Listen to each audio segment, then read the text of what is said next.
population density is absolutely critical to economic development. And we don't tend to think like this. And part of the reason is because for the last 250 years, we've all had this Malthusian obsession that it's going to be overpopulation that is going to bring the world to an end, that we'll breed ourselves into extinction. I mean, it's turning out actually the opposite. Hello, I am Cody Ellingham, and this is the Transformation of Value, a place for asking questions about freedom, money, and creativity. My guest today is Joe Studwell, a journalist and best-selling author known for his work on East Asian economic development. His 2014 book, How Asia Works, explores the different economic and political trajectories of Asian countries after World War II, and was named by Bill Gates as one of his top 5 books of the year. Joe is now working on a new book asking similar questions of economic development, this time exploring how Africa works, set for release early next year. Joe, welcome to the show. Hi, thank you for having me. Many years ago, I first read How Asia Works while I was in Thailand actually shooting a photo project. In that book, you identify several major policy considerations for producing economic transformation in developing countries. And I thought we could start by recapping those key insights that you uncovered, please, if that's all right. Yeah, I'm not sure how, well, they're certainly not original. I'm not sure how exciting the insights are, but they're always worth restating because people tend to forget quite simple things sometimes. So the first area of policy activity that I wrote about was agriculture, and agriculture is always the most important thing that governments can deal with in poor countries, developing countries, because it's what most people do. Definitionally, 75 or 80% of people in poor countries, and Asia was like this in the 50s, 60s. Africa's like this today. 75 or 80% of people in poor countries work in agriculture. So if you can move the needle in agriculture, you can get people producing more efficiently, producing larger volumes. You'll create increased incomes that spread across the vast majority of the population. So that's where you start. And then the second policy area that I wrote about in How Asia Works is manufacturing, and I explained that it's really only manufacturing that can take people out of the rural economy into the modern, if you like, urban economy of industry, and take large numbers of people and do it in a cost-efficient way, because manufacturing is an activity where people can generally learn on the job. I mean, everyone gets into manufacturing with garmenting and then more vertically integrated textiles, and people come and start doing jobs that they can learn to do in a few weeks, and they can upgrade their skills on the job. It's not like services where for value-added services, it's almost always the case that you've got to have quite a lot of education before you can do the job. So if you're going to be a sound engineer or a software writer or something like this, you can't turn up at a firm that writes software and start doing, one line on day one, and then you've got to be able to do it. It's a skill that you've got to have before you can do the job. So it's fundamentally different to manufacturing. And for that reason, manufacturing has always been extremely important to developing countries. And also manufactured goods are much more readily traded in the world. Manufacturers still make up about 3/4 of all the goods and services traded in the world. So services are just about 1/4, although now we're starting to trade some more services because with broadband internet, you can do more things remotely. But nonetheless, services remain a fraction of international trade in manufactures. So agriculture, and then manufacturing. And then the final area that I wrote about is finance, and how developing country governments that are effective in creating high sustained rates of growth, how they deal with finance. And here, some of the policies that I highlighted are controversial in the sense that they are different to the policies that are pursued by already rich countries. So, if you take a country like China as an example, China still maintains capital control, so it still controls the flow of capital in and out of its economy.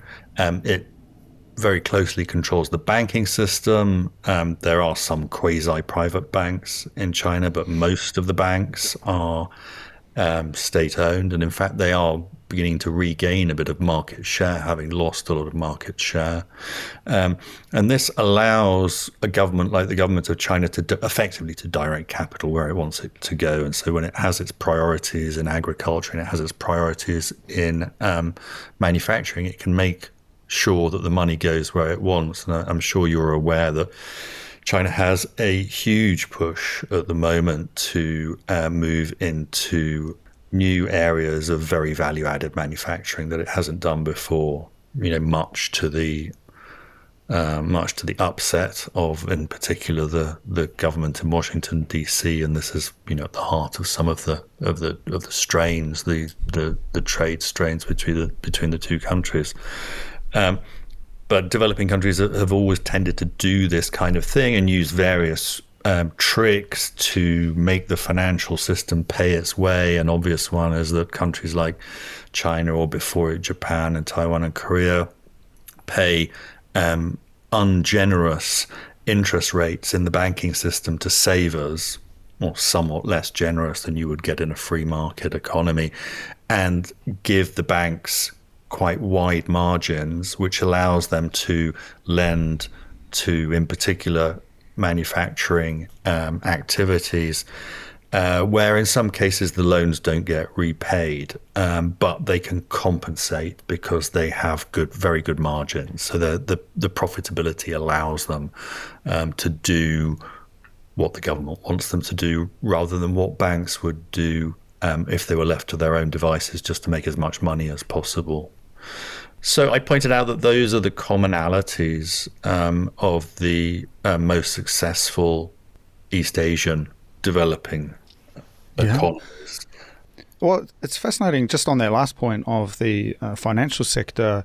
So I live in Japan, and I've just been reading through quite an interesting, semi-controversial book, Princes of the Yen, looking at the history of central banking in Japan. And no doubt you would be aware of the history of window guidance and sort of not a planned economy per se, in a sense that actual central planning is taking place, but there is a degree of nudging through the apparatus of the central bank that happened post-war, that certain industries were supported over others, and this kind of feeds back into this export discipline that you write about in How Asia Works.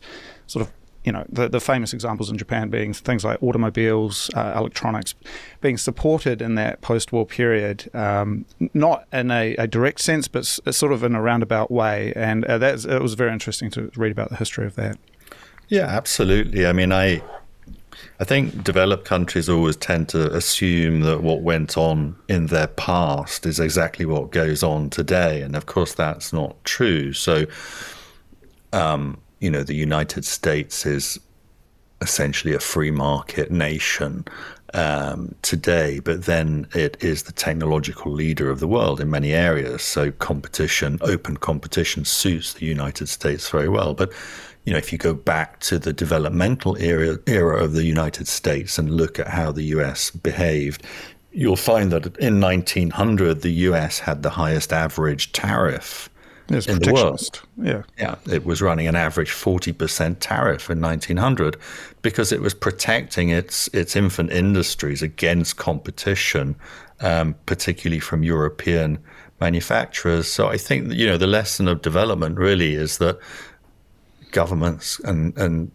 nations do what is appropriate to the stage of development that they are at. Yeah, well, it's not one size fits all, and I think almost you look at, say, the growth of a tree over time. Sometimes you do need to put a fence up around it to stop it being grazed by animals, and then once it is big enough, it's able to sort of grow on its own. And I think this was a really interesting takeaway. Again, my memories of reading how Asia works in in a cafe in Thailand when I was there, and seeing, in a sense, Thailand is within Asia. It's seen as a middle power, yet still a lot of the manufacturing taking place there is set up by overseas corporations. There was a real estate bubble in 1997, this Asian financial crisis, which was mixed all up together. The development of somewhere like Thailand is markedly different from somewhere like Japan or Taiwan, which you write about, and kind of trying to understand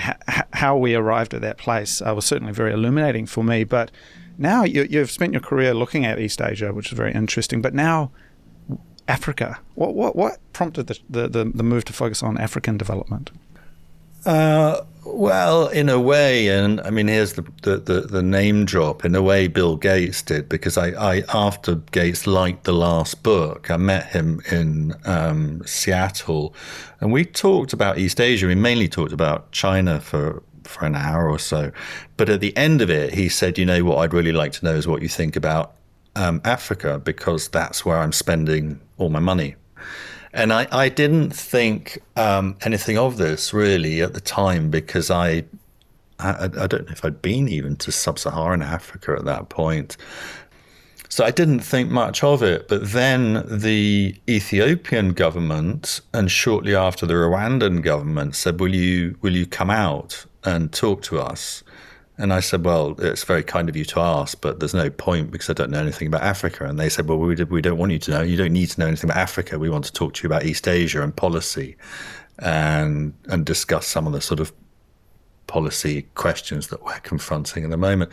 And I went, and I think in Ethiopia in particular, and this, of course, is before the recent 2-year civil war, but leaving that aside, I was amazed when I went to Ethiopia by how serious people were in government and how well read they were, and how much they knew about East Asian development.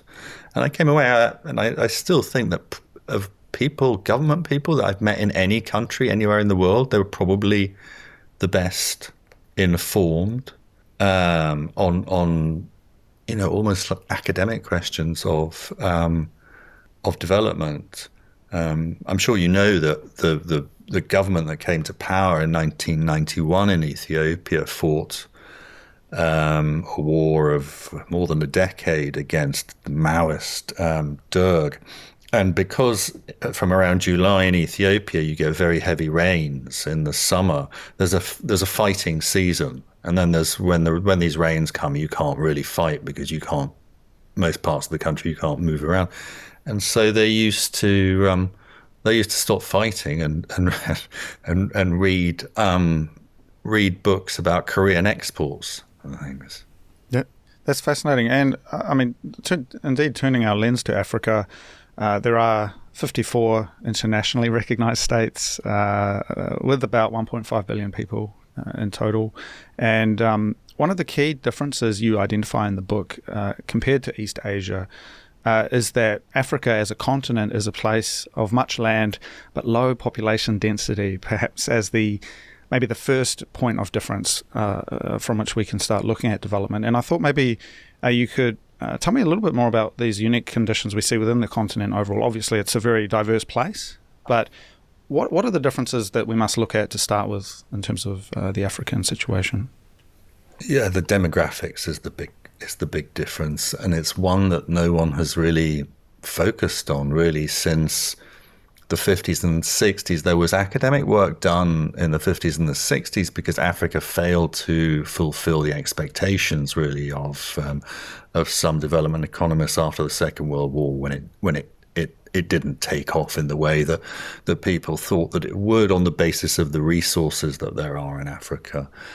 And yeah, it didn't happen because there weren't enough Africans is the main reason. The population density has been so low, and that's had a huge limiting effect on what Africa's been able to achieve, because without sufficient population density, you don't have markets. Markets are critical for everything, but markets begin by being critical for agriculture. I mean, you need cities that provide a lot of reliable, sustained demand for agricultural surplus from surrounding areas. And we're only beginning to see this in Africa now. So we didn't have that. I mean, the reasons historically were that Africa had this extraordinary disease burden, above all. It has diseases like sleeping sickness, which just aren't present anywhere else in the world.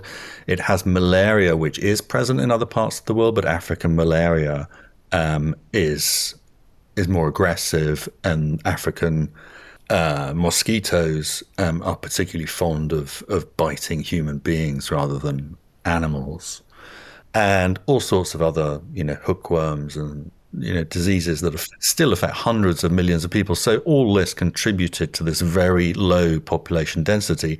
And as historically did in particular, one animal, which is not the animal that people would normally think of. They probably think of sort of lions attacking people. But the problem that caused the biggest limitation to population growth in Africa historically was the elephant, because elephants will eat pretty much anything that human beings want to grow to eat.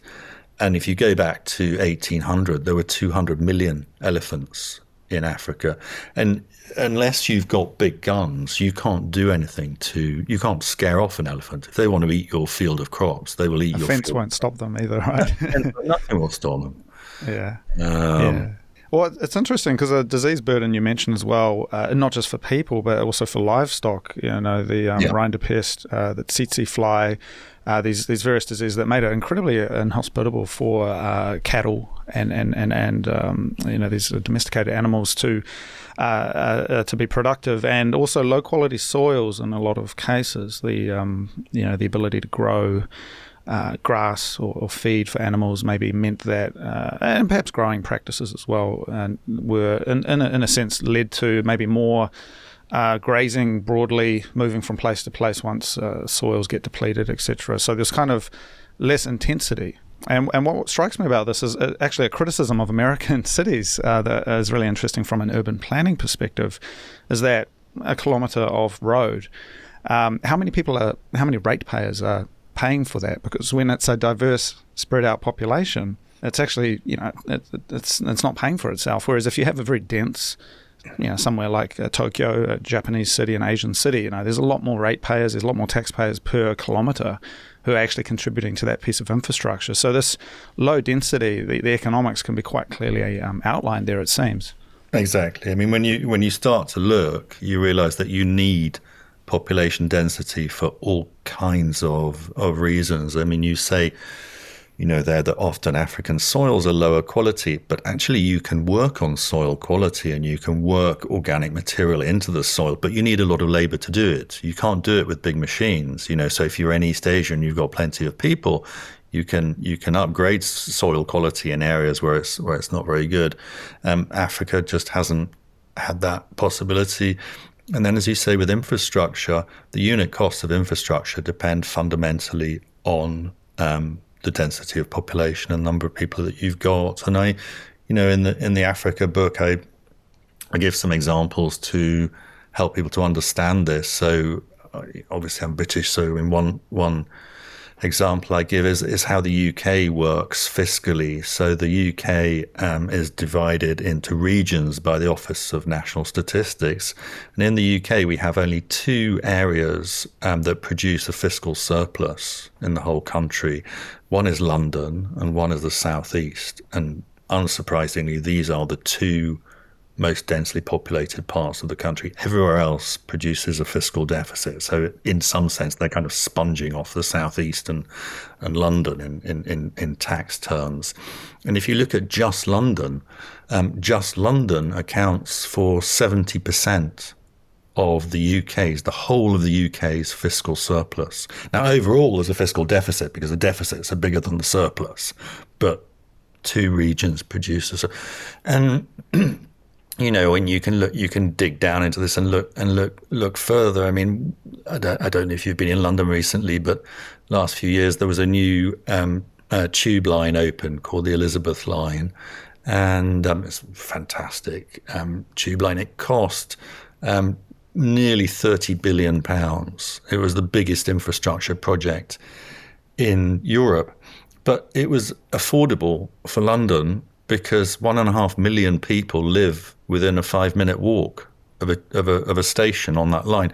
Nowhere else, even in other cities, no other city could pay for that tube line. But once you've got the density of population, you can do it. So for all sorts of reasons, population density is absolutely critical to economic development. And we don't tend to think like this. And part of the reason is because for the last 250 years, we've all had this Malthusian obsession that it's going to be overpopulation that is going to bring the world to an end, that we'll breed ourselves into extinction. I mean, it's turning out to be actually the opposite of reality, because I'm sure you're aware that around the world, the great challenge now is depopulation. It won't be many more years before population is falling in the majority of the world's countries. And Africa is the one place on the planet where population is still rising rapidly. And it needs to rise rapidly for another 70 years to the end of this century in order for Africa to have what one might call a normalized population density by global standards. I mean, in 2030, at the end of this decade, the population density of Africa will only be what it was in Asia in 1960. Yeah. So it will only get to where Asia was at the beginning of development at the end of this decade.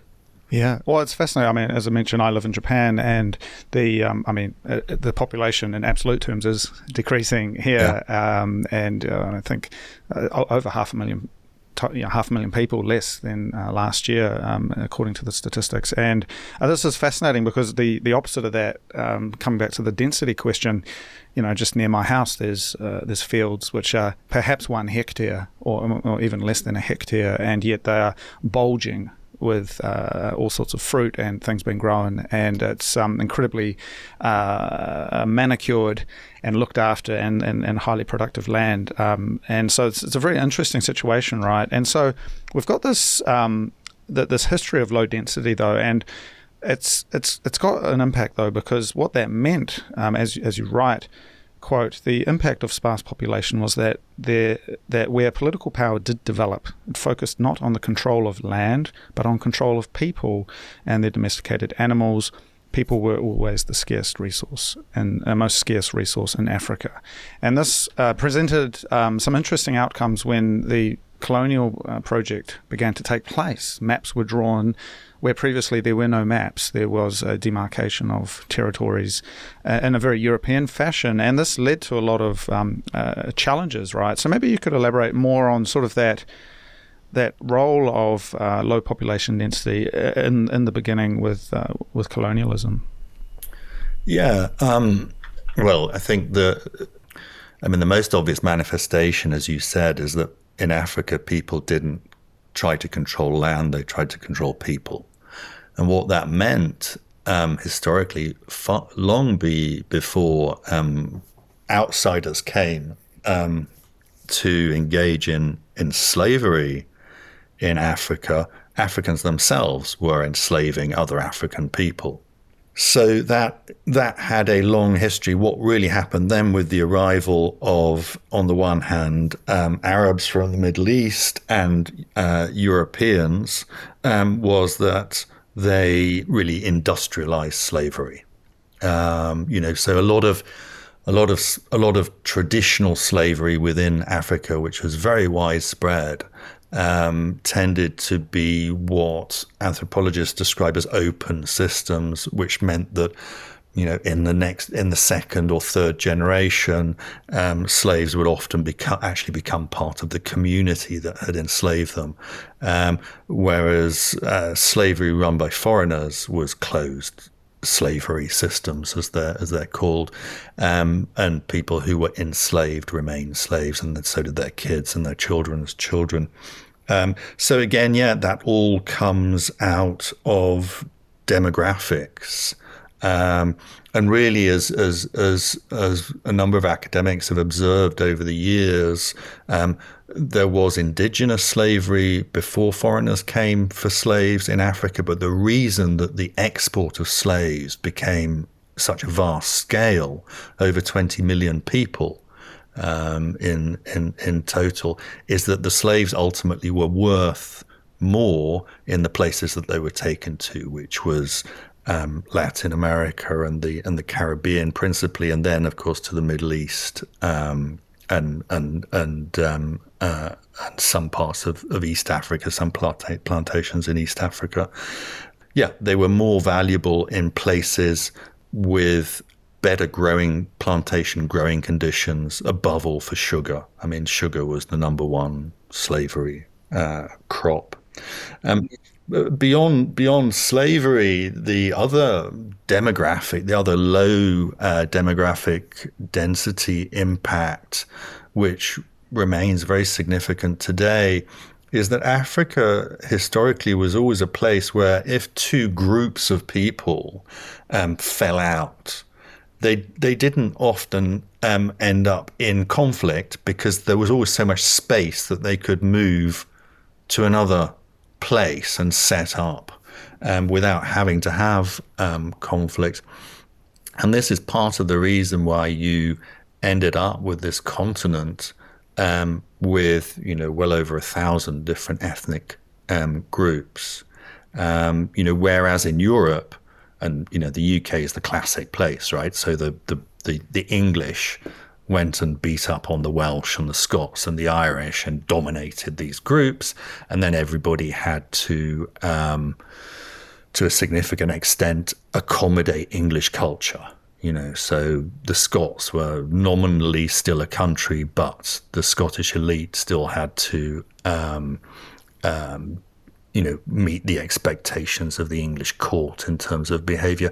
In Africa, you just didn't get this, because people could remain ethnically separate identities because there was the space for them to do it. So whereas Europe, you fight over land and the dominant ethnicities force everybody else to acculturate, in Africa, you have this huge number of ethnicities that remain in existence. And today this sort of creates the problem that after independence, when states, newly created states, are given their independence, that in many cases these different ethnic groups struggle to reach political accommodations and live together peacefully. Yeah, that's fascinating. I mean, there's a kind of decentralization that seems to be historically here with these various tribes, and this is perhaps a theme that we can look back in later on in the conversation. But something I just wanted to mention, just with the affect of low population density, is that we don't see the same formation of governance structures or even things such as modern concepts of money in the same way. In a lot of cases, people existed in lieu of money. This kind of, historical betrothing of people and through marriages and things. I'm sure that existed as well. But even just the slave trade as well that we talked about, that acted in lieu of currency that would otherwise be issued by some kind of central state power through some sort of kingdom. And so the formation of European governance structures over the centuries maybe isn't something that happened in the same capacity in Africa. And then with the colonial project, we saw this low budget colonialism that you write about, where kind of in software terms we would call it maybe the minimum viable product, the MVP of what you could do to run a country was airdropped in these places, yet it wasn't fully built out in the same way somewhere like New Zealand, where I'm from, which had a full state built out. It didn't quite happen in the same way, did it? No, it didn't. And again, it's all the demographics. So there's not enough people, so you don't really have a tax base. So you're not getting an income to pay for a colonial government operation. And if we just, obviously it wasn't just the UK that was a colonial power in Africa, but if we think of the UK, you have to remember that the UK Treasury was always looking out for to avoid, the next drain on the UK exchequer. So they're always saying, often saying, please, let's not have these colonies because they're just going to cost us money, because most of them did. But Oh, if, really? oh yeah, but if we have them, don't come to us for money, right? You've got to make it pay its way. And the only way you could make fiscal sense of most African colonies was to bring in European mining companies for a bit of extraction there, some plantation companies, and then to operate the colony as cheaply as possible. And the way to operate a colony as cheaply as possible was to work through the tribal chiefs, or at least the people who you decided were the tribal chiefs. And in many African countries, the colonists actually, would find that there wasn't a big chief in these tribes, and so they would just say, right, well, you're the big chief. An example would be in the Igbo in Nigeria, Right. where they didn't have chiefs. So the Brits said, right, well, we'll create these people called warrant chiefs, and the warrant was a piece of paper that said that you're the chief, and then you go off and start bossing people around, and you back them up in the sense that you say, well, if you have trouble, you can call us, and we'll send some troops. And we want you to do principally two things: collect us some tax and get us some labor, some forced labor. After the 1830s, it wouldn't be officially slaves, but near enough slaves, because you need labor to sort of build roads and do all the things that governments want to do. So it was very, very limited governance. And it kind of embedded these tribal leaders in traditional forms of rule that were really dreamt up by colonial leaders, rather than being an accurate representation of how life went on before the Europeans turned up. And of course, that was a very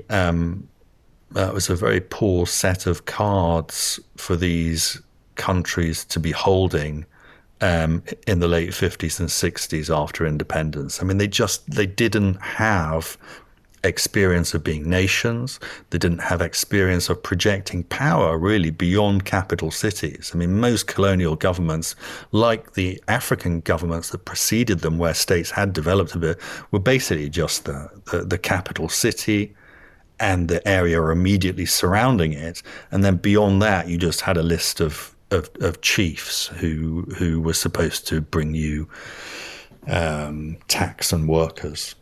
Yeah, well, it's fascinating. I mean, you mentioned Nigeria. I mean, the other one that comes to mind is Rwanda, with the maybe you can tell us a bit about that. But the anointing of a certain tribe as superior over another, and that eventually also causing issues, right? Yeah, I mean, Rwanda was quite extreme in that you had two ethnic groups. I mean, it's not even clear that they are really distinct ethnically, but they were deemed to be distinct: the Tutsi and the Hutu. And the Tutsi had always operated as a controlling, minority controlling aristocracy of 10 to 15% of the population. And when the Belgians came in, they decided that absolutely the Tutsi were different, and presented this Hamitic thesis, which from the Bible is one of the sons of Noah who upsets Noah and then is turned black. So they decided that the Tutsis were not like proper black Africans; they were really black Caucasians. But in practical terms, the kind of thing that they did, which really embedded the division in Rwandan societies, they gave everybody an identity card which identified them as Tutsi or Hutu. And this isn't unique to Rwanda, where this division ends up in a number of different cases of genocide. But obviously the best known one is the 94 one, where about 800,000 people died. But it was the case in a significant number of African countries that people ended up with ID cards with ethnicity on it. I mean, Ethiopia is another case. It's changed it changed actually after just before the Civil War. But, you can imagine the potential for strife and conflict that is created when you go round with an ID card that says, Yeah. Well, I mean, of course, the other classic example is South Africa, yeah, where internal travel was restricted, living arrangements and where you could live, where you could go, were restricted based on, in that sense, a racial project. But coming back to the economic base and this kind of formation of states, again, one of the innovations which I learned about reading your book was the hut tax, and how that effectively was an attempt by colonial governments to bring these African natives into the economic system of the state, where you had to pay tax for the hut and the dwelling that you were in, as an attempt perhaps to bootstrap the monetary base of the colonial government. But as you mentioned as well, there's drain, which is interesting. I don't know if I picked up on that. A net drain from somewhere like the UK, from these colonies. It seems like economics plays a real critical role here, in what exactly gets funded, and what sorts of things can be built by the state. And so that then flows down into infrastructure, education, schools, all of that other stuff that is traditionally provided by the state. So there's kind of maybe even a bigger question here about, like, how do you bootstrap a state, in a sense? yeah, and that's extremely difficult when you don't have the population density. And as you say, the hut taxes that were introduced principally by the British, but not only by the British, were an effort to respond to this, because what you got with very, very low population density in Africa and almost no infrastructure is you just got this incredibly low economic equilibrium where people had as much land as they wanted. If your land became less productive, you could move to new land. If the nutrients on your land were consumed, you moved to some more land, often just with slash and burn agriculture. And of course, the Brits and everybody else turned up and thought, well, this, what are we going to do? We need labor to do stuff. And so hut taxes that were conceptualized because they were payable in cash. So, I think initially they thought, well, we can let people pay with grain or other agricultural produce, but then they realized, no, we don't want to do that because they just will pay us with grain and we won't get any labor. So if they're payable in cash, nobody has any cash, right? But we can issue cash, but you can only earn cash by doing jobs. Mostly, the vast majority of the jobs were for colonial governments. So if they wanted a road built or something like that, you do that for 2 months, you get the cash, and then you can pay your hut tax. Yeah, so it's kind of almost a bit of a charterist kind of approach to demanding payment in the currency, and therefore people have to then find their way into that formal economy and earning that money issued by the state.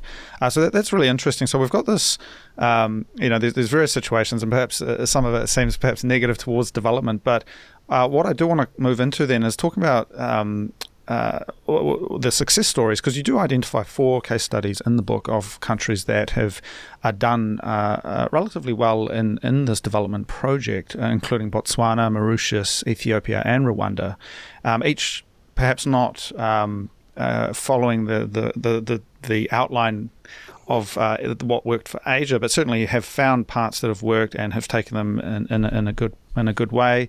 Perhaps we can talk a little bit about those and what worked well and maybe what didn't work so well in these 4 case studies that you highlighted.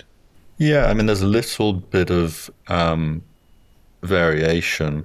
Botswana, which is a large country in the landlocked country in the south of Africa, most of the money that paid for Botswana's development came from a small number of extremely large diamond mines.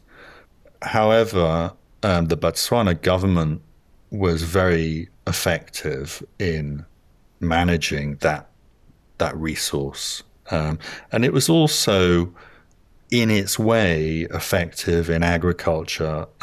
The government there did not do anything really effective for smallholder agriculture. But what it did do is it supported the development of large-scale cattle herding, owned where the cattle are owned by largely by the Botswana aristocracy, and they negotiated very good deals with the EU and other export recipients for that. And then took money from these diamond mines, which were operated by De Beers, but then in joint ventures that moved quite quickly to 50-50 joint ventures, took that money and invested it, I would say, more or less in the way that the World Bank would have recommended them to invest it. I mean, they built roads, they built hospitals, and they built schools. They didn't run any effective industrial policy to develop manufacturing, but they built an effective civil service and they ran a very clean government. The problem they face now is that we have, I mean, they're being technologically disrupted in the sense that we have the development now of synthetic diamonds, which are creating a lot of concern about where the market for real diamonds is going to go, and just generally the diamond market has not been good. And they've ended up as an incredibly unequal society, because if you promote large-scale cattle herding and then you have, an elite that works for government and an elite that works managing these diamond mines, you get to where they are in terms of having, a population that is 20% very comfortable and 80% very uncomfortable. I mean, they are one of the most unequal societies on Earth. But nonetheless, I mean, they had this resource with the diamonds, and they managed it very well. And they built a non-racial, as they always called it, a non-racial society as a South African neighbour, and they managed all of that extremely well through the apartheid era. Mauritius then was the country which became the first one really to sort of replicate the Asian model. They were an island of sugar farming run by sugar oligarchs. They thought in the beginning, well, maybe we need to do a land reform and chop up these sugar estates and just give them to smallholders. But they decided in the end, no, we will give more support and better refining terms to smallholders. And what we'll do instead is we will tax these sugar oligarchs very heavily, and we will create various fiscal incentives for them to go into manufacturing. So Mauritius was the first African country that had a clear manufacturing plan. And in a decade from the early 70s, they took unemployment in Mauritius from about 25% to close to zero, because they developed a globally very competitive garmenting sector, which subsequently vertically integrated. I mean, I'm sure you know the lowest value added bits is just sewing clothes together. When it becomes more value added and when you can respond more quickly to customer demands is when you're also making the fabric that you're using. So today they have large companies that are fully vertically integrated. And then they developed their services pretty effectively because they were able to do various offshore things. The finance they did pretty similarly to East Asian countries. And I mean, they had one or two ethnically Chinese people in Mauritius who were important in creating links with Taiwan and Hong Kong, and helping government to sort of understood why things were done in a certain way. Yeah, it's just pulling on that thread. Just the another piece of that is the role of Indians and Chinese in Africa, which again, with a tribal culture with the African continent, in many cases this was suppressed, but these people have also proven to be key in connecting the African market with Asia and other parts of the world. So maybe you could just talk a little bit about that aspect. Yeah, it's mainly Indian. Well, also some Pakistani. and some very small numbers of Chinese, then also kind of odd ethnic groups like Lebanese and Greeks. And these are communities who found like economic space, if you like, in the colonial era. So the colonists like the Brits would come and they would do banking and they would do large scale mining investments and they would do plantations. But in among all this, there were all kinds of opportunities, and particularly opportunities to do commercial activities in between the colonial and the local populations. And what you've got to remember in Africa is that, unlike East Asia, including Southeast Asia, after the First World War, in East Asia, Southeast Asia, after the First World War, you start to have local entrepreneurs who get significant amounts of capital. They tend to do quite sort of basic manufacturing business, but then they sort of move into a bit of banking and things. And that's the beginning of all these people who will dominate East Asian economies in the post-independence era. In Africa, you don't get that. It's just on a completely different human resources level. And again, the main reason, demographics, governments don't have tax. So the biggest manifestation in many ways of colonial governments not having tax in Africa is that until the 1950s, almost no colonial government operates any schools of any description. Yeah, so the only schools that operate in Africa until the 1950s, the decolonization era, are missionary schools, which are kind of very unpredictably distributed. Oh, and it's fascinating because again, after that decolonization project, a lot of these people who could be valuable on an entrepreneurial level, especially Indians, Pakistanis, were often shunned or excluded from that. And so there was kind of an unfortunate opportunity missed there, right?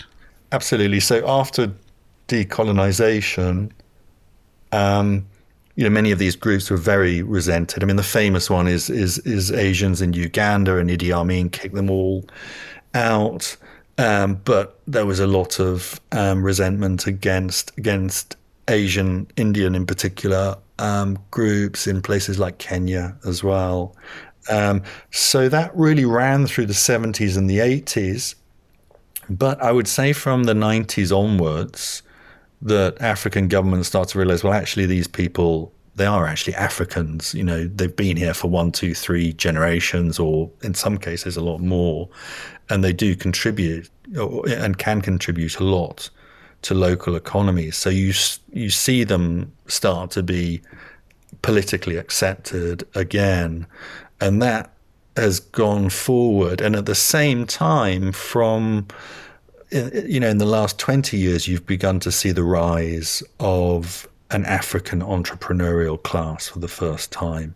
And that, I think, is heavily connected to the implementation of education systems, and then Black Africans going offshore to study at university and coming back. There's been a huge change. I mean, it's one of those, as I write in the book, there are some successes in Africa that are totally under-recognized or unrecognized by outsiders. And one of them is the speed and success with which African leaders built education systems after independence. I mean, they had nothing.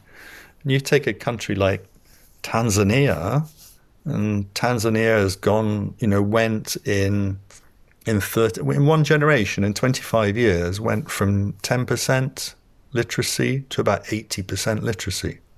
The World Bank actually did, to be fair to them, they did come out and say no part of the world has constructed an effective education system as fast as Africa. Mm-hmm. Well, I'm coming back to some of these models we can look at that have had differing degrees of success. Of course, Ethiopia, where this kind of conversation started, where you were requested to come and talk with these people. Also, a country that was never colonized in the same way as much of the rest of Africa, has always maintained maybe a stronger sense of independence as a nation. What was the situation in Ethiopia? How did that develop? Well, Ethiopia, of course, as you say, is an empire, but it's a very odd empire because it doesn't have a dominant ethnic group. It's like the UK and the English and the Scots and the Irish and the Welsh are still sort of going at it in 2025. You have the Amhara, who are the traditional imperial group, if you like. You have the Tigrayans, who really led the victory in the war against the Derg, and they see themselves in many respects as the traditional home of Ethiopian identity, because it's the home of Axum, where the Ark of the Covenant is supposed to be kept in the church there. Then you've got the Oromo, who are the most numerous group and who produced the current prime minister, largely because they hadn't had a prime minister before, so it had to rotate. So you've got an empire without a clearly dominant ethnic group, and that is always a very unstable situation to be in. But after the victory against the Derg in 1991, you had this remarkable leader, Mila Zenawi, who was the guy who led this campaign and through the civil war through the war against the Derg had led this campaign that once we win, we need to have a plan, and a good plan, and had begun to create this remarkably intellectual, revolutionary force as it was in the beginning. I mean, they cast off the Leninism once they were in power, but they were always a kind of a revolutionary movement. And so they came into power with a plan to begin with agriculture, which they did. And, from the early 90s until today, they quadrupled the output of Ethiopian agriculture based on smallholder farming. They had a very clear plan that they needed to have manufacturing. So they've built a couple of dozen industrial parks, quite a few of which have filled up with Turkish and Indian and Chinese and other firms. They knew that they needed to generate a lot of cheap electricity to offer to industry, that this was a key thing from East Asia. Cheap electricity, cheap, reliable electricity is absolutely fundamental to manufacturing success. So they built all sorts of hydro projects, the biggest of which is the Grand Ethiopian Renaissance Dam, which the World Bank refused to finance because it's on the Blue Nile, which goes into the White Nile, and then it goes to Egypt, and the Egyptians are absolutely mad about it because they say that the Ethiopians are going to, when there's drought, the Ethiopians will hang on to the water, and then, Egyptians will start. I mean, it's a huge, this huge dam, but it's got surface to air missile batteries around it in case the Egyptians try to destroy it. So they did this, and then with finance, they did the classic East Asian things with finance by just making finance serve the purposes of development rather than push out consumer finance. And it's all been extremely successful, apart from ended up with the Tigrayans. I mean, I would say the Tigrayans starting, but you can argue it both ways. They ended up with the Tigrayans starting another civil war, which went on for a couple of years. And this has made, and it was an absolutely brutal war in which hundreds of thousands of people died, which I describe in some detail in the book. And this has made some people very negative about the outlook for Ethiopia, and all led a lot of people to sort of say, it looked like it was going to be another miracle economy, but it's not now. I'm not so sure, and I remain quite optimistic, not because I'm a huge fan of the current prime minister, but because in my view, when you put down tracks, policy tracks in development, and people get used to them, even huge political upsets, even something like a civil war, it's very difficult to push an economy off the tracks once it's running down them. And I think that the commitment to smallholder agriculture is very much embedded. I think the commitment to manufacturing is there. So we'll see, but I personally continue to feel quite optimistic about Ethiopia. That's interesting, because I do want to, in a bit, come back to this idea of the importance of democracy in these states with differing cultural demographics, different tribal demographics. But perhaps the next final one, just to wrap up that piece around these success stories, would be Rwanda, and of course Paul Kagame and his regime there. Yet this big vision of the Singapore of Central Africa. Perhaps you could just speak a little bit to what you found in Rwanda. Yeah, I mean, I think Rwanda's a very interesting case. I met Kagame briefly, and I mean, he's not my type of leader, I don't think. I describe him in the book as brutal but developmental, and I think he's got an awful lot to. I mean, I think he's absolutely ruthless, I suppose, is how I describe him. But he is also developmental. He doesn't have the intellectual reach of Meles Zenawi, but he's very focused on getting things done. And the Singapore of Central Africa plan sounds crazy because Singapore is an island, right, in the sea. And Rwanda's bang in the middle of Africa, is totally landlocked. But when you look at it and you talk to people about what they're doing in Rwanda, you begin to realize that it's not actually as crazy as you might think, because the distance to the coast in any direction from Rwanda and the large area around it means that the logistics cost of anything coming in is very, very high. So you can, if you've got the raw material inputs, you can manufacture stuff, Rwanda, and the prices will be competitive, even if you're not hugely efficient. And then, of course, Kagame would deny this, but I would say that what Kagame has done with his involvement in the Second Congo War is that he's effectively carved off the eastern part of the Democratic Republic of Congo to be actually his hinterland. And so Rwandans and Rwandan firms can mine goods and they can sell goods into an area that contains, back to demographics, another 30 million people in terms of a market, which is, 2.5 times the size of the Rwandan market. He's also got opportunities in Uganda, in Burundi, which is a much less competently run country. So you kind of become Singapore by virtue of your isolation. All you have to do is be more efficient than the countries that surround you. And Rwanda is certainly doing that.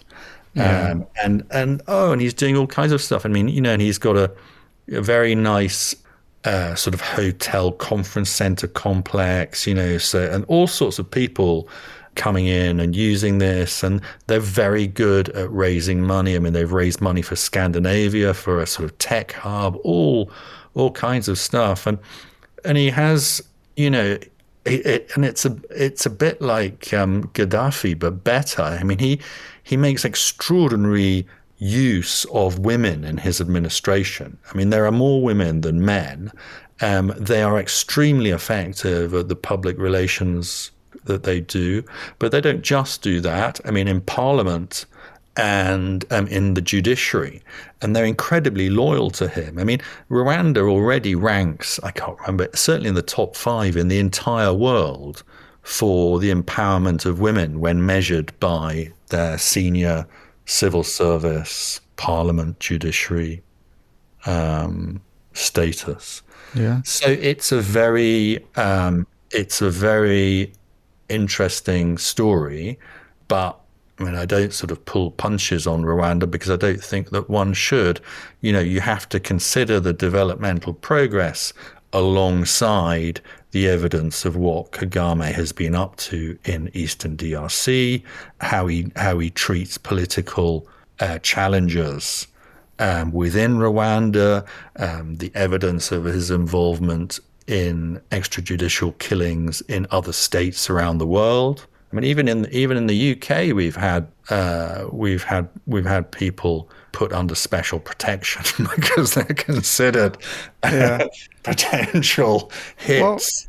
it's interesting because I wanted to pull on that one because moving to the question of democracy and dictatorships, right? Of course, the analogy with Singapore is, of course, Prime Minister Lee Kuan Yew, who is very famous for leading Singapore into its status today, but also, in a sense, could be considered as a figure very strong. I wouldn't go so far as to call him a dictator, but certainly a strong figure within the Singaporean government who really didn't pull his punches either and was very ruthless in many ways. And so this kind of analogy to Singapore is quite interesting. And then, of course, looking at Taiwan and Korea as well, which for a very long time were totalitarian and dictator states under the Kuomintang in Taiwan, and then the various families in South Korea. Both of which I think it was around about 1987 they started having elections, but there was a long period of very brutal martial law, repression, all sorts of things, and yet these countries were able to move on from that. And so, I mean, do you see any connections there, perhaps in the role of a strong man in that initial phase before then moving into something a bit more democratic, perhaps? I think that's how Kagame thinks. I mean, I think it's, après moi le déluge. So it's got to be moi. I mean, I met him at the point where he was still saying that he wasn't going to run for a third term, and then of course he just did get a, and there are funny things that happen. I mean, I think I wrote in the book about the election in which, in some parts of Rwanda, there was so much ballot stuffing that the votes for Kagame were actually like 110% of the population.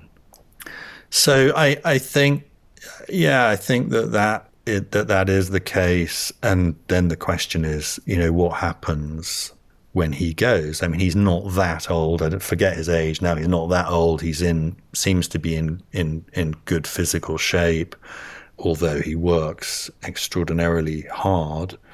But that it's the old thing. I mean, the thing I criticize Meles Zenawi in Ethiopia for in the book is too strong a belief that if you just make people rich, the ethnic things will go away. I think, I'm not saying that there's no truth in that prosperity can't make ethnic differences less important, but it's a rather sort of Marxist line, that it's all about material well-being, and I don't think it is. And in Rwanda, the reality is that the Tutsis are back in power with Kagame, who's an aristocrat on both sides of his family, and the efforts that Kagame made early in his administration in the late 90s to have Hutu front up in the top positions in government, that's largely over now. Those people have been gotten rid of.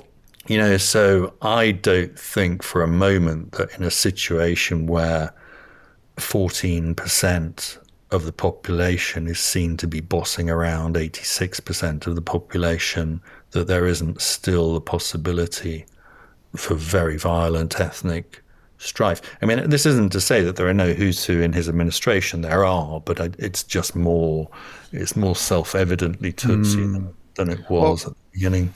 Yeah, I mean, I think overall, though, I mean, as you do write, quote, the real difference in Africa is that ethnic diversity makes democracy the only viable mechanism to ensure political stability. And end quote. This is interesting because, again, we look at Japan or Taiwan or South Korea, where there is for the most part, a single language, a major majority of an ethnic group.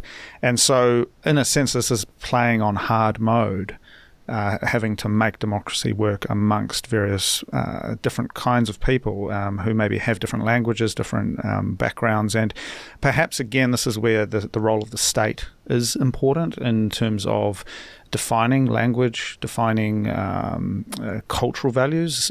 This is nation building stuff. What is the national values of a country, and what do we in the collective believe in? Is again something interesting to study. How do you bootstrap that? What is the Rwandan identity that can be talked about? What is the Ethiopian identity that can be talked about in the collective? And again, maybe somewhere like Singapore or say even Malaysia can be looked at as a place with a plurality, perhaps problematic in its own ways, with the different power given to the different groups in that. But certainly Malaysia and Singapore have a plurality there that has been able to work quite well, it seems. Yeah, well, Singapore's always been very Chinese, hasn't it? So the Malay minority in Singapore, I think, has always felt quite oppressed. But going back to what you were saying about democracy, I think it's important to recognize in Africa that, yes, democracy is relatively more present in Africa than it was in Asia at the same stage of development. And that is exactly as you say, it is for that reason that democracy tends to be the only system that can take some of the heat out of the ethnic division. Because when you do have a dictatorship, and it's a dictatorship from an ethnic group that represents 30% telling the other 70% what to do, it's not like when you have the Communist Party of China as a dictatorship and it's drawn from 95% of the population. Yeah, in a country like China, you've only got 5% in minorities. So that's just a difference in Africa. And then I think the question is, how good will Africa be at containing ethnic difference as population density increases and populations rise? Because people are very much being pushed up against each other now.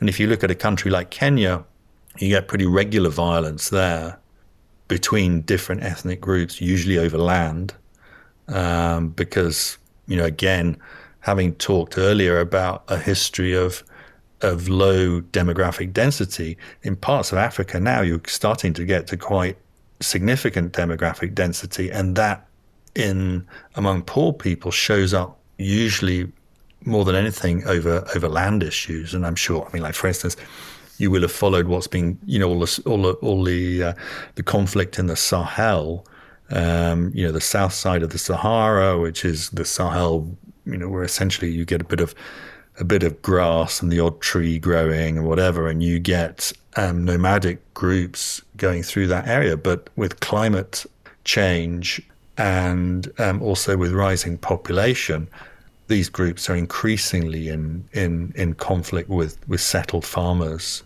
further south now, as they push further south in pursuit of food for their animals.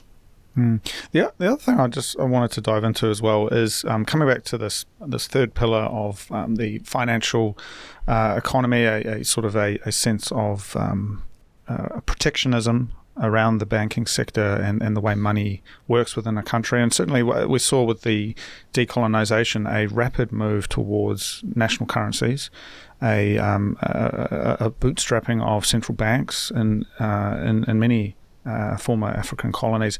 But yet also today we still see the lingering effects, particularly from the Francophone in the Francophone countries, where you have a colonial Central African and colonial franc still in circulation, this relationship to the former colonial powers, and sort of perhaps a problematic relationship to this sort of banking system. So perhaps at a high level, did you find anything interesting, or what really stood out to you when you looked at that way the banking system evolved in the post-colonial era? No, I think that the finance side in Africa is generally quite concerning from a developmental perspective, because there are not many countries like Ethiopia where they've had the domestic wherewithal to decide what they want to do with the banking system and the broader financial system and do it. Most countries have tended to simply follow the advice of the World Bank and the International Monetary Fund. So they they've got rid of capital controls, they've privatized banks. The banks have often been privatized to foreign banks. A lot of this happened in the context of structural adjustment programs done by the IMF in the 1980s and the 1990s. So it was done at the time when the IMF was at its kind of ideological extreme, if you like. The IMF today is a much less extreme on these questions than it was back in the 90s. And it got large numbers of African countries to make these changes, which has given them banking sectors which are actually quite profitable because they push out consumer finance, but they don't have capital controls, they don't have development banks, they're not set up to do things that will support the kind of strategies that were used in East Asia, but also that have been used in the most successful African countries, in Ethiopia, in Mauritius, and in Botswana. Well, it's interesting. I mean, the image I have that comes to mind is, again, you've got these small plants that are growing, and without a fence around them, they're just going to get grazed. And opening up, removing capital controls, enabling foreign direct investment, just like that, and especially this in the 80s and 90s, as you write about with the IMF, it sort of just opens up a market that isn't really ready. And again, if we come back to East Asia and Japan and Taiwan, certainly very closed off for a long time, and protectionist, and really trying to foster that internal capacity before gradually opening up at a later date. And so it seemed as if that project led to perhaps, as you say, this maybe focus on consumer services, yet without an overarching national strategy that's able to back it up. And is there a way out of that? I mean, can you put that genie back in the bottle, do you think? It's difficult. I mean, it's obviously very difficult to reintroduce capital controls once you've got rid of them, but there are possibilities. Rwanda got rid of its capital controls, but as we've said, Rwanda wants to be the Singapore of Central Africa. So Rwanda wants to have an open capital account, so that if who knows who, someone running a dodgy gold mine in DRC wants to put their money in a Rwandan bank, they can just shift it over from DRC. So to them, it makes sense. But it's striking that Rwanda has retained its development bank and is seeking to expand that and to build its capital base. So, I mean, there are always things that you can do, but more difficult, I think, to reinstitute capital controls once they've gone. Yeah, it's interesting. And I mean, again, I do feel that there's perhaps a slightly pessimistic tone overall from our conversation so far. And it's such a complex thing, though. I mean, again, we're talking about a continent here, 54 countries, each one with its own kind of story, its own trajectory. Yet we do see these moments of hope, perhaps. Certainly, these 4 case studies that you look at are very interesting. And I wonder whether you're at a high level going through this project of writing a book. I mean, what is your overall sense? What have you come away learning? What has left the most impact on you? I think the demographic story, because I'd never dealt with sparsely populated countries before, and so suddenly you realize that you're confronted with a whole new game. So I think that was very interesting. The other thing that interested me was that I thought that it would perhaps be the case in Africa that I would see that there was somehow a different set of policies that were appropriate to rapid accumulation in Africa. So I was surprised to come away with the view that actually what was done in East Asia in terms of agriculture, in terms of manufacturing, in terms of finance, is all pretty much what is also required in Africa, and what has been proven to work in the countries that have so far been more successful. So I think, those would be the 2 things. Yeah. Well, I mean, as you write, to basically sum up what you've observed, quote, A good financial policy is about getting things done, not about ideology. The primary objectives of development at this stage in Africa are to support smallholder farming, to finance infrastructure that supports agriculture and export manufacturing, and to finance industrial projects that raise the technological capacity of the economy and generate export earnings. Sounds a lot like the trajectory of East Asia as well. I mean, there's something in there. I don't want to go so far as to call it historical materialism, a sort of a natural course of events, but it seems as if there is a trajectory there that we can, for the most part, paint a broad strokes, that this is the way to move forward. And it's interesting to see the different ways that you can approach that, right? And very different countries, again, from sub-Saharan Africa, you've got the northern countries all the way down to the south. I mean, there's this wide range of countries, yet there's some important policy considerations to bring in there. The final thing I just wanted to dive into, I was just conscious of time, Joe, but the hegemonic question. And I think when I reflect back on the writing about East Asia and the role of the United States in all of these countries that were successful, what is it about a country having the interests of the United States aligned with itself? And is that something that you considered with this book? Well, I mean, I always say that one of the great rules of thumb in development is you never put your finger in the eye of Uncle Sam, because it makes absolutely no sense to do so.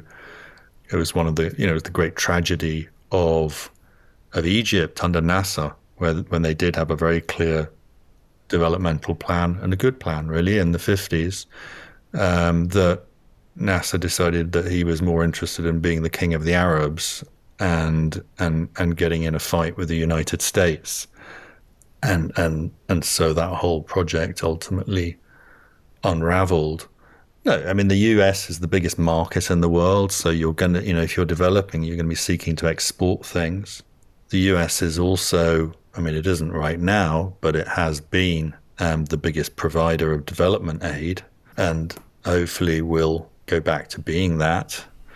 How do you see the relationship with China in that sense, perhaps as the new hegemon for supporting these African countries? Yeah, I mean, again, I write not a massive amount, but a fair bit about China in the book. I mean, China's developed on the East Asian model. It's got huge manufacturing capacity. It's now reached the point where it needs new markets for a lot of manufacturing output. And Africa is looking all over the world, but Africa is perhaps the single biggest long-term new market for China. And China is also, in terms of its own development, it's cut the price of almost everything that it's got involved in by virtue of operating at massive scale. And so it's come to Africa and it's offered, people talk about, well, are they taking kickbacks? Or I'm sure sometimes people are taking kickbacks, but more important is that China has come to Africa with credit available. It's not cheap credit, but it's available, and offering, roads and hydro dams and bridges and other things and railways and other things that people need at a much lower price than any other contractor in the world is going to offer. So in that respect, China is important. Of course, it's also tending to sort of flood Africa with consumer goods that Africa isn't very well organized to protect itself against. But I don't particularly blame the Chinese for that. That's, what we need. We need Africa to get its act together and have a more effective trade policy. Yeah, well, it's interesting. I mean, just on that China note, I mean, the contracting and the building of these roads and infrastructure in a lot of cases, and I think you do identify one example where, just the roading and having that knowledge in the country actually makes a big difference. And when you're kind of paying for that to come in, you get the road, but you don't get the expertise or the workers or any of the capital goods that you would get if you build it yourself. By paying someone to do it. Yeah. But it depends how you do it. I mean, some countries allow the Chinese to come in and even bring Chinese workers and do the whole thing themselves. Other countries will require that it's a joint venture with a local firm, that only local workers are used, apart from managers. That's more like what Ethiopia does, or if you look at Rwanda. I mean, Rwandan firms that are government and military linked now have learned themselves to build roads pretty successfully. And in part, they've done that from working with Chinese firms in the past. So, I mean, again, I would tend to say that you'll see a lot of variation, and much of the variation is accounted for the nature of the African government you're dealing with. Yeah, that's interesting. And I mean, yeah, certainly a bit of knowledge transfer can help. People Yeah. learning what's going on. But look, it's all very fascinating. And I mean, you do, I think, conclude the book on a positive note. And off the back of these case studies, there is a sense that there is opportunity here. That this is the world's last great frontier, and that, again, looking at Asia in the 1950s, it was maybe a very interesting and opportune time to be doing something. Is that perhaps the case for Africa in the 2020s and the 2030s? I think so. I mean, I do feel quite optimistic, and I think that there's some solid evidence to support that. I mean, Africa now has the fastest rate of agricultural growth in the world, about 4.5%. This reflects demographics, right? You've got all these cities now all over Africa. I mean, 100 years ago, the biggest African cities had 20 or 30,000 people in them. Now they've got, 20 million, in a city like Lagos. So this creates huge demand. We're seeing it most clearly in agriculture. There's massive amounts of processing that are going on around agriculture. So agriculture used to produce raw food, and people used to buy raw food. Now people buy processed food all over Africa. It varies a lot because it depends on local tastes, but in Ethiopia, where people used to buy teff flour and make injera, the pancakes that are the basis of a lot of Ethiopian food, now you'll buy injera that's been done for you. Or in Nigeria, you buy all kinds of like Nigerian ready meals. They don't look like what we think of as ready meals because they're done to African tastes, but they are ready meals. Or baby food. You get, I mean, you didn't used to get processed baby food in Africa. Now you do. So all of this is going on, and some of the companies that make processed agricultural food are becoming quite big already. And some of them are, and the bigger ones are starting to operate across multiple countries. So you get the beginnings of like sort of, intra-Africa multinationals. They won't be in 54 countries, but they'll be, there's a good number that are in 5 or 10 countries, and they're growing like that. And then, of course, they get more cash, and when you get cash, you see other opportunities outside of what you do, and you think, oh, let's have a go at like that. I mean, like in Tanzania, there's the biggest agricultural processing and milling business in Tanzania is now in everything from like soccer to TV stations. So, the kind of modernization of the economy in Africa, it may be that it grows out of agriculture to an even more significant extent than was the case in East Asia. But I mean, as I've written in the How Asia Works book, I mean, it was extraordinary how many big companies grew out of village businesses. I mean, something like Honda, right, was, don't you remember? Just a workshop somewhere, yeah. Honda was like making 50cc engines to put on bicycles to convert them to sort of jury-rigged motorbikes. Or like Great Wall, which is today the biggest producer of four-wheel drive vehicles in China. That was an agricultural machinery repair business in a village. Yeah. It's all very fascinating. And certainly the book, How Africa Works, coming out early next year, I believe, right? It's coming out in January, yeah. Yeah, I certainly can recommend it to everyone who's interested in development and the development and the future of Africa. I certainly found it to be riveting to read through it. And I'd just like to finish here with a quote on Africa. For us outside of Africa, if you live outside Africa, whether in the Americas, Europe, or Asia, Africa is going to be a bigger part of your life in trade, investment, tourism, literature, and music. African integration into the world system is beginning in a way it did for Asia half a century ago. Is there anywhere you want to send the listeners, Joe? Well, no, I mean, I have a blog, but I haven't been putting anything on it for ages. You've been busy writing a book. When this book comes out, I will. Yeah. No, that's all good. And is there anything next? I mean, you got the book launch coming up early next year, but what else is on your radar?